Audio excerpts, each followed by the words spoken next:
नमस्कार दोस्तों, स्वागत है आपका साइट फॉर वर्ल्ड के ऑफिशियल लर्निंग प्लेटफॉर्म पर, जहां स्टूडेंट्स और जॉब सीकर्स के लिए करियर, टेक्नोलॉजी और प्लेसमेंट से जुड़ी इंडस्ट्री ओरिएंटेड और प्रैक्टिकल नॉलेज दी जाती है।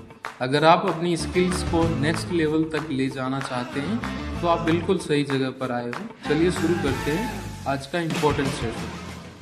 नमस्ते स्टूडेंट्स। आज हम उस सीक्रेट को अनलॉक करेंगे जिससे दुनिया की सबसे बड़ी कंपनीज अपने डेटा से गोल्ड माइन निकालती हैं और स्मार्ट डिसीजंस लेती हैं। आप रेडी हो? फोकस मोड ऑन है ना? चलिए इस पावरफुल कॉन्सेप्ट में डाइव करते हैं। कभी सोचा है आपने कि ये बड़ी बड़ी कंपनीज को अपने बिजनेस की हर छोटी बड़ी चीज कैसे पता होती है?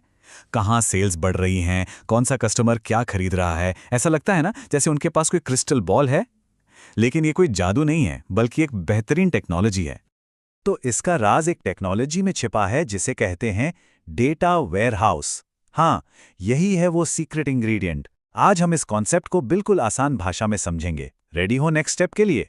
लेकिन सॉल्यूशन पे जंप करने से पहले जरूरी है कि हम प्रॉब्लम को समझें, क्योंकि प्रॉब्लम समझ गए तो सॉल्यूशन अपने आप क्लियर हो जाएगा। ठीक है?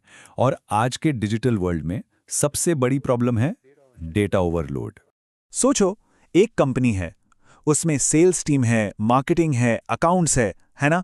हर टीम का अपना डेटा होता है। लेकिन प्रॉब्लम तब शुरू होती है जब ये डेटा आपस में बात नहीं कर पाता और एक ही टर्म के मतलब अलग-अलग डिपार्टमेंट्स में बिल्कुल अलग हो जाते हैं। स्क्रीन पे देखो, ये एग्जाम्पल बिल्कुल परफेक्ट है।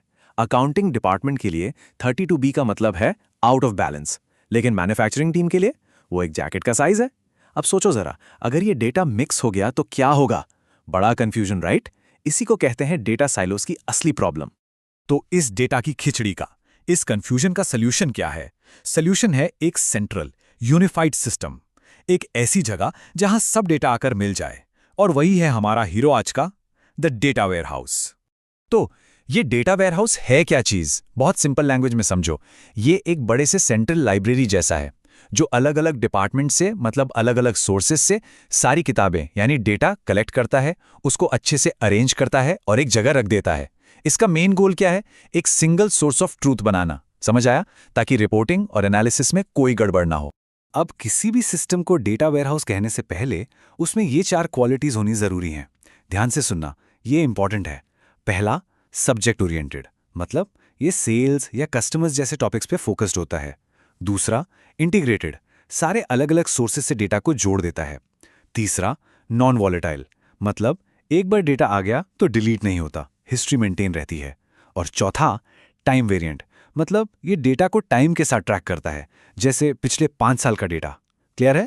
तो इन सब चीजों का रिजल्ट क्या है? सबसे important point, data warehouse create करता है one version of the truth. इसका मतलब समझे, जब पूरी कंपनी एक ही डेटा, एक ही नंबर को देख रही है तो सारी कंफ्यूजन खत्म हो जाती है। सब एक पेज पर हैं और तभी तो अच्छे डिसीजंस लिए जा सकते हैं। ओके, सो अभी तक सब क्लियर है? हमने समझ लिया कि डेटा वेयरहाउस क्या है और क्यों जरूरी है, ठीक है ना? पर अब अगला सवाल, इतना सारा डेटा अलग अलग जगह से इस वेयरहाउस के अंदर जाता कैसे है?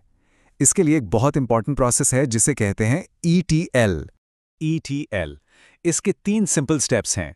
ETL, E फॉर एक्सट्रैक्ट, मतलब अलग अलग सिस्टम से डेटा को निकालना। T फॉर ट्रांसफॉर्म, ये सबसे इंपॉर्टेंट स्टेप है।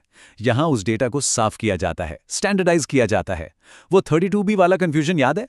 वो यहां सॉल्व होता है। और L फॉर लोड, इस साफ सुथरे ट्रांसफॉर्म डेटा को डेटा वेयरहाउस में लोड कर दिया जाता है। ये प्रोसेस डेटा की क्वालिटी इंश्योर करने के लिए एब्सोल्युटली क्रिटिकल है। इसको नोट किया? चलो अब एक थोड़ा सा टेक्निकल पर बहुत बहुत इंपॉर्टेंट कॉन्सेप्ट समझते हैं। OLTP versus OLAP। ध्यान से सुनना, अगर इंटरव्यू में पूछा गया तो बता पाओगे ना? इन दोनों का डिफरेंस जानना जरूरी है।